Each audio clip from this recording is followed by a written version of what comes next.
अस्सलाम वालेकुम, I hope you all are doing well.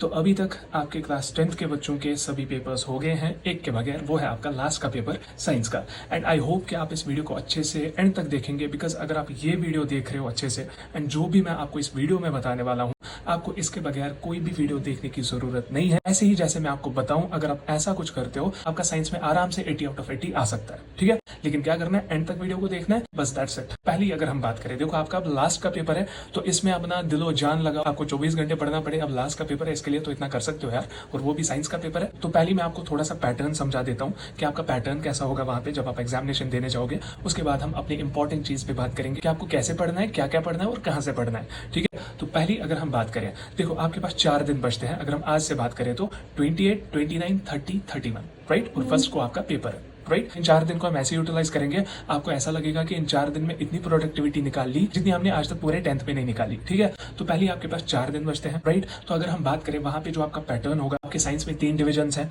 एक अगर हम बताएं फिजिक्स, दूसरा केमिस्ट्री एंड तीसरा लाइफ साइंस, या जिसको आप बायोलॉजी भी बोलते हो, राइट। तो अगर हम ये चीज बताएं, आपका जो फिजिक्स का पेपर है, देखो आउट ऑफ 80 आपका जो फिजिक्स का वेटेज है वो है 26 मार्क्स, आपका केमिस्ट्री का वेटेज है वो भी 26 मार्क्स है, और आपका बायो का थोड़ा सा ज्यादा वेटेज है 28 मार्क्स, राइट। अगर हम पैटर्न की भी बात करें, आपको वहां पे पेपर में क्या देखने को मिलेगा, मतलब मैं ओवरऑल पेपर की बात करने वाला हूँ। आपको 18 एमसीक्यू क्वेश्चंस मिलेंगे जिनका एक एक मार्क का वेटेज होगा, तो वो हो गया 18 मार्क्स। उसके बाद आता है very short answer type question, जो कि टोटल 10 होंगे और उनका 2-2 मार्क्स का वेटेज होगा, हो गए 20 मार्क्स। और उसके बाद आते हैं आपके शॉर्ट आंसर टाइप क्वेश्चन, मतलब जितने भी क्वेश्चन होंगे उनमें से आपको total 9 short answer type question करने पड़ेंगे, मतलब इंटरनल चॉइस होगी। उन 9 का वेटेज होगा 3 मार्क्स ईच, तो वो हो गए 27 मार्क्स। उसके बाद आपको देखने को मिलेंगे लॉन्ग आंसर टाइप क्वेश्चन, जिसमें फिर से आपको इंटरनल चॉइस देखने को मिलेगी, मतलब 3 लॉन्ग आंसर टाइप आपको टोटल में अटेम्प्ट करने हैं, ठीक है। तो वो हो गए 3 into 5, मतलब एक का वेटेज है 5 मार्क्स, तो हो गए 3 into 5 हो गए 15 मार्क्स, और टोटल जो आपका सम अप होता है वो है 80 मार्क्स। तो अब अगर हम बात करें आपको कैसे पढ़ना चाहिए, कहां से पढ़ना चाहिए और कब क्या पढ़ना चाहिए, तो फर्स्ट ऑफ ऑल आपके पास 4 दिन है। आज का दिन 28, 29, 30, इन्हीं दिन को मैं ले रहा हूँ। 31 को मैं अभी साइड में रख रहा हूँ, मैं सिर्फ मान के चल रहा हूँ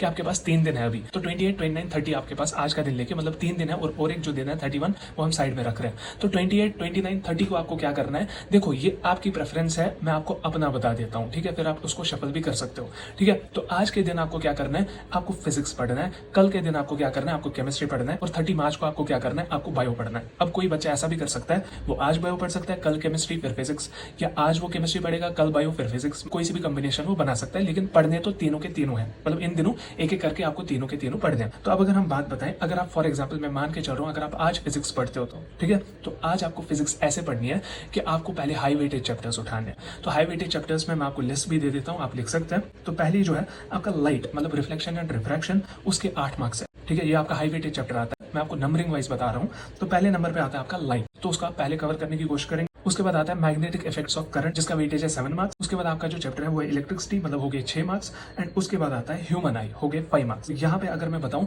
it's not a big deal, आपके पास ये 4 दिन क्या 3 दिन बहुत ही काफी है इस साइंस के पेपर को प्रिपेयर करने के लिए, बिकॉज आपको एक दिन एक सब्जेक्ट के लिए मिल रहा है, मतलब एक दिन एक पार्ट के लिए मिल रहा है, sorry not for a subject, ठीक है। एक पार्ट के लिए एक दिन, मतलब समझ रहे हो, आराम से हो जाए 4 चैप्टर्स फिजिक्स के एक दिन में। किसी को रिवाइज करना होगा, अगर किसी ने कुछ भी नहीं पढ़ा तो वो 1 शॉट वीडियोस देख सकता है यूट्यूब से, ठीक है। वो भी 1 शॉट वीडियो ऐसे नहीं 10-12 घंटे के देख ले, छोटी ड्यूरेशन के 1 शॉट वीडियोस देख सकता है जिसने नहीं पढ़ा, ठीक है। अब जिसने पढ़ा होगा उसके लिए बहुत ही आसान है एक दिन में 4 चैप्टर्स फिजिक्स के रिवाइज करना। और मुझे पता है 10th के चैप्टर्स उतने बड़े होते नहीं है। ये तो रही फिजिक्स की बात। पहले हमें कैसे क्या करना है, हमें पहले हाई वेटेज चैप्टर्स को उठाना है, ठीक है। मैंने आपको मार्क्स डिस्ट्रीब्यूशन भी बता दी। तो उसके बाद मैं मान के चल रहा हूँ आप 29 को क्या पढ़ रहे हो, केमिस्ट्री। तो केमिस्ट्री में भी अगर हम हाई वेटेज चैप्टर्स की बात करें, तो कार्बन एडेड्स कंपाउंड्स आपको पहले उठाना है, मतलब उसको खत्म करना है। उसका जो वेटेज है वो है 8 मार्क्स। तो उसके बाद आपको मेटल्स एंड नॉन मेटल्स उठाना है, जिसका वेटेज है 7 मार्क्स। उसके बाद केमिकल रिएक्शन एंड इक्वेशंस, तो उसमें आपके हैं 6 मार्क्स। एंड उसके बाद आता है एसिड बेसिस एंड सॉल्ट्स, तो उसके भी आपके पास है 5 मार्क्स। तो ये हो गया टोटल 26 मार्क्स। इसमें भी सेम चीजें कर रही है, अगर किसी ने नहीं पढ़ा वो 1 शॉट वीडियोस देख सकता है उस दिन। अब अगर हम नेक्स्ट डे की बात करें 30 मार्च, तो उस दिन मैं अज्यूम कर रहा हूँ बायोलॉजी पढ़ रहे हो, तो उस दिन भी बायोलॉजी का पहला चैप्टर है लाइफ प्रोसेस, 8 मार्क्स का वेटेज है, उसको पहले खत्म करने की कोशिश करनी है। उसके बाद control and coordination 6 marks, okay. How do organism reproduce 6 marks, our environment 5 marks. और लास्ट का जो चैप्टर है वो हेरिडिटी, जिसके 3 मार्क्स है, ओके। तो ये हो गया बायोलॉजी के 28 मार्क्स। तो आई होप कि आपको ये समझ में आ गया होगा कि हमें कैसे क्या पढ़ना है, कहाँ से शुरुआत करनी है, अगर कोई बच्चा इस चीज से कंफ्यूज हो तो, ओके। तो अब हमें क्या करना है, अब कोई बच्चा बताएगा मैं कहाँ से पढ़ूं। देखो वो बच्चे जिनको रिवीजन करना है वो अपनी नोट्स प्रेफर कर सकते हैं और आपकी जो टेक्स्ट बुक है वो प्रेफर आप कर सकते हो, ठीक है। वहां से आप अच्छे से पढ़ सकते हो। अगर आपकी नोट्स में सब कुछ मेंशन्ड है, everything is written in that, then no need to go for text book. अगर आपको लग रहा है कि इसमें थोड़ी सी कमी है तो टेक्स्ट बुक से थोड़ा सा कम लिख के तो टेक्स्ट बुक भी आप प्रेफर कर सकते हो। अब वो बच्चे जिनने कुछ नहीं पढ़ा, वो अल्ट्रा लेजेंड्स, तो वो क्या कर सकते हैं, वन शॉट वीडियोस देख सकते हैं। वन शॉट वीडियोस में उतना भी ज्यादा वो 10-12 घंटे के नहीं देखने, वो जो मतलब शॉर्ट ड्यूरेशन वाले वन शॉट वीडियोस हो, एटलीस्ट 1 घंटा 1.5 घंटा या चलो 2 घंटा भी सही। यहाँ पे अगर हम फिजिक्स के देखें तो 4 चैप्टर्स है, अगर 4 × 2 घंटा ही देखें तो हो गए 8 घंटे, ठीक है। 8 घंटे भी मैं 9 घंटे मान लेता हूँ। तो आपके पास तो अभी और कोई काम है नहीं, मजदूरी तो करनी है नहीं, कहीं पे जॉब नहीं कर रहे हो, कहीं पे कुछ नहीं कर रहे हो, आपको सिर्फ और सिर्फ क्या काम पड़ा है, सिर्फ पढ़ना है, ठीक है। मतलब अपना 100% दो, फिर उसके बाद तो अल्लाह ताला तक है कि जो हमारे नसीब में होगा वही मिलेगा, राइट। तो सेम चीज करनी है केमिस्ट्री के लिए भी। वन शॉट वीडियोस जिसने नहीं पढ़ा, जिसने पढ़ा हो उसके अपने हैंड रिटन नोट्स है, किसी के पास इंस्टेंट नोट्स होंगे तो वहां से वो पढ़ सकता है। अगर इंस्टेंट नोट्स भी पढ़ रहे हैं साथ ही साथ एनसीईआरटी को भी जरूर प्रेफर कर लेना, ठीक है। तो अब अगर हम बात करें सेम बायोलॉजी के लिए भी एनसीईआरटी और आपके हैंड रिटन नोट्स, ओके। तो अब हमें क्या करना है, अगर कोई सा भी न्यूमेरिकल हो,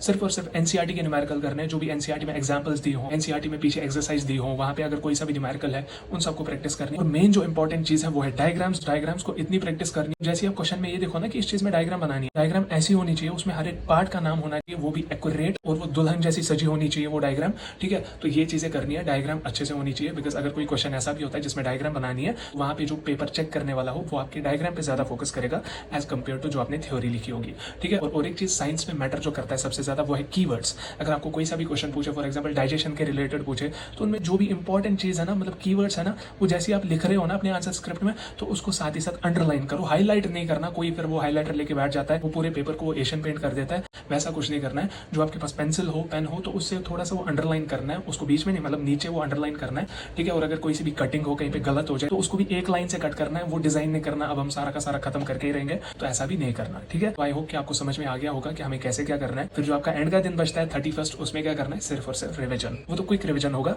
इसमें आप रिविजन कर रहे हो, इन 3 दिनों आप रिविजन कर रहे हो, उसमें क्विक रिविजन हो जाएगा, ठीक है। वो भी कैसे करना है, आप शॉर्ट नोट्स पढ़ सकते हो, जो आप अभी पढ़ रहे हो, फॉर एग्जाम्पल कुछ भी प्रिपेयर कर रहे हो, तो उसको साथ साथ वो रफ नोटबुक पे लिख सकते हो, वो कीवर्ड्स लिख सकते हो, ताकि 31st को फिर आप वही कीवर्ड्स, वही की सेंटेंसेस जैसे आप देखो, आपके दिमाग में सारा का सारा रिकॉल होना चाहिए, ओके। तो आई होप कि आपको इस वीडियो से पॉजिटिव इन्फॉर्मेशन ही मिली होगी। तो इस वीडियो को लाइक और शेयर जरूर करें, शेयर करें हर एक बच्चे के साथ, और साथ ही साथ हमारी चैनल को सब्सक्राइब जरूर करें, बिकॉज मैंने ये चीज देखी एनालिटिक्स में कि हाफ ऑफ द व्यूअर्स ऐसे हैं जो वीडियो देखते हैं लेकिन सब्सक्राइब नहीं करते। यार लाल बटन दबाना है, सॉरी अब तो ब्लैक हो गया, तो ब्लैक बटन दबाना है, सब्सक्राइब कर दो, कोई पैसे नहीं लगते, ठीक है, कर दो, उससे हमें भी मोटिवेशन मिलती है और हम इंशाल्लाह आपको भी मोटिवेशन देते रहेंगे। आई होप कि आप इस ये जो 50-50% है ऑलमोस्ट, आप इसमें जो सब्सक्राइबर वाला ऑप्शन है उसको आप ज्यादा करेंगे और नॉट सब्सक्राइबर वाले को कम करेंगे, ठीक है। तो बाकी हम मिलते हैं किसी और वीडियो में, तब तक के लिए अल्लाह हाफिज, टेक केयर।